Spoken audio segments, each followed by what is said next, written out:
Ladies and gentlemen, welcome back to another legal breaking reporting and video analysis update for the day August 12, 2025, Sunday. As many of you may know by now, ridiculously,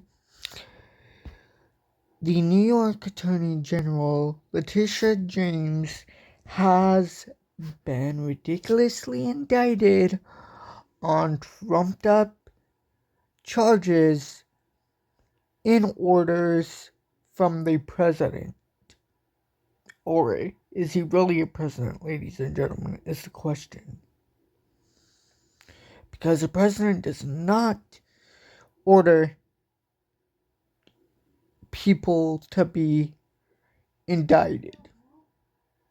Let's find out how likely it is for her to be convicted, for New York Attorney General Letitia James to be convicted in this trumped up fraud charges. Without further ado, let's get into it. The article, ladies and gentlemen, is titled, "How Likely is a Conviction in James's Mortgage Fraud Case?"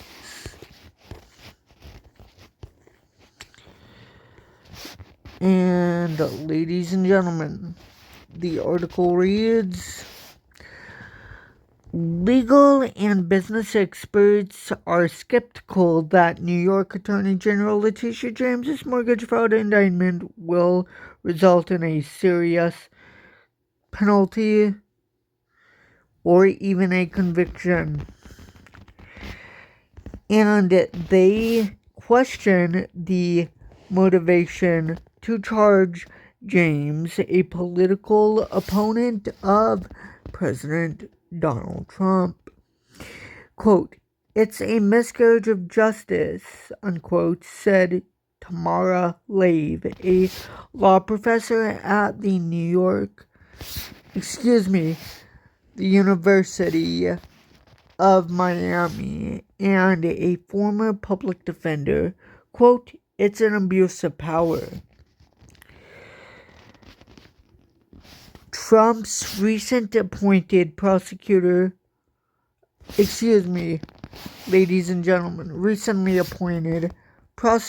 for the Eastern District of Virginia secured a grand jury indictment Thursday against James on 2 counts, one for bank fraud and another for making false statements to a financial institution. Now, here's the problem, ladies and gentlemen. Just because in the Eastern District of Virginia, specifically Norfolk, Virginia, just because you make a mistake on a mortgage fraud application, if this is even true that she did, she acknowledged that she may have made a mistake, but she accepted it and changed the mistake almost immediately. So that necessarily, by Norfolk's law, does not mean she's necessarily guilty. Continuing with the reporting, ladies and gentlemen, U.S. Attorney Lindsay Halligan accused James of lying on loan paperwork about using a $137,000 3-bedroom, 1-bathroom home she bought in 2020 as a secondary residence rather than a rental. She alleged that James' misrepresentation allowed her to obtain favorable loan terms not available for investment properties, and that allegedly gave James, quote, total ill-gotten gains, unquote, of about $19,000 over the lifetime of the home loan. Quote, no one is above the law, Halligan said in his news release. Quote, the charges as alleged in this case represent intentional criminal acts and tremendous breaches of public trust. The facts and the law in this case are clear, and we will continue following them to ensure that justice is served, unquote. Now here's the problem, ladies and gentlemen. Lindsay Halligan does not have prosecutorial experience whatsoever. She is unconstitutionally, illegally prosecuting this case. Not only that, but James also acknowledged, but she wound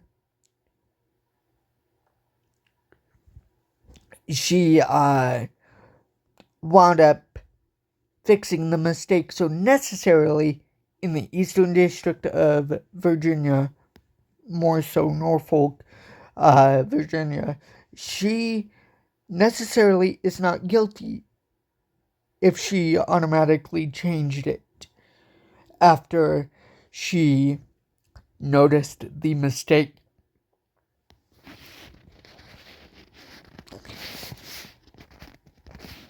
As I said, ladies and gentlemen, at the beginning of the video,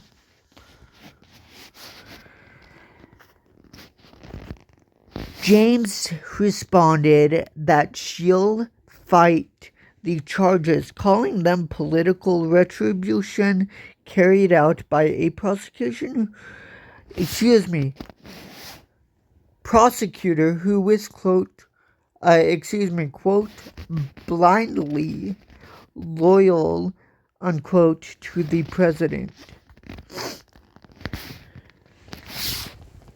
Hence, ladies and gentlemen, on top of what this broad said for nobody being above the law, then why does your boss have this trumped up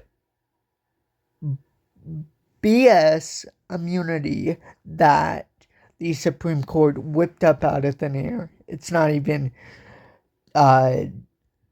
exist. It doesn't even exist, ladies and gentlemen, in the United States Constitution. James has a long history of legal fights with Trump, including her big victory in a civil fraud case last year against Trump and his business organization. James accused Trump in that case of falsely inflating his net worth to enrich himself. She said he cheated to get better loans. The James indictment comes 2 weeks after the Justice Department brought criminal charges against another longtime Trump foe, former FBI Director James Comey. And both indictments follow public statements made by Trump seemingly urging his Justice Department to go after his political opponents, who he called guilty as hell.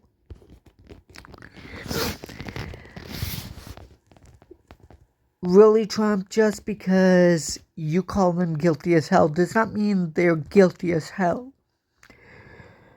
This right here is not covered under immunity, Trump. I will continue to speak out against you. Not for you, against you.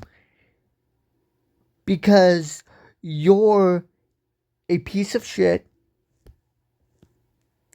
You're a criminal who belongs behind bars for the rest of your life as well. Continuing with the reporting, ladies and gentlemen. Business professor Jay Zagorski said it appears to him that both Trump and James have used the law to go after political opponents. That is a lie. James never used the law to go after political opponents, ladies and gentlemen. I will correct that right now. Quote, they're basically both going after each other using roughly the same kind of laws, unquote. He said, quote, and the question is, who does this serve? And as a member of the general public, I don't think it serves me, unquote. That, again, ladies and gentlemen, is a lie, because Trump wasn't president at the time. So this is not considered her going after a political opponent. Zagorski, a professor with the Questrom School of Business at Boston University, said mortgage fraud isn't often pursued by prosecutors. He pulled the figures from the U.S. Sentencing Commission that showed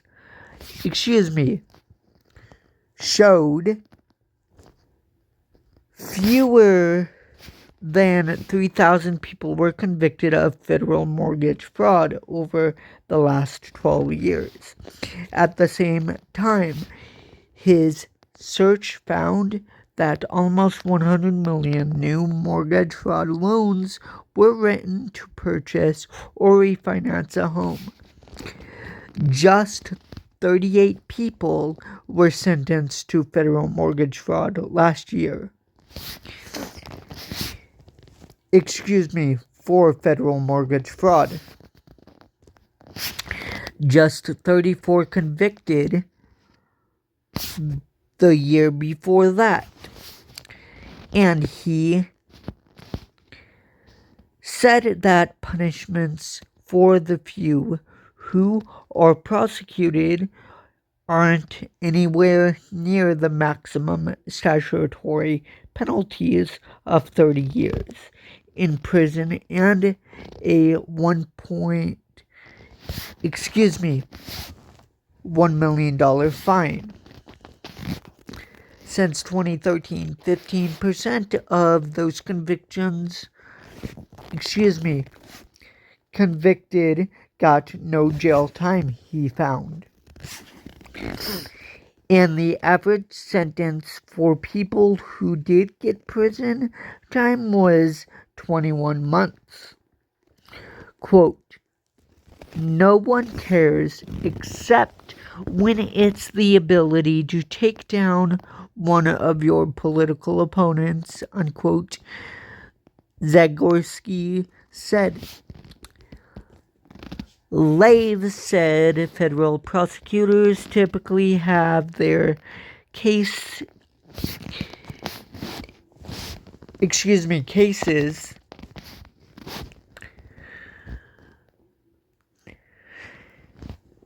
very buttoned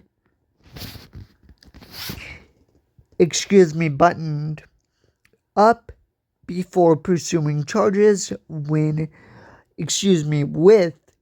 the benefit of the FBI to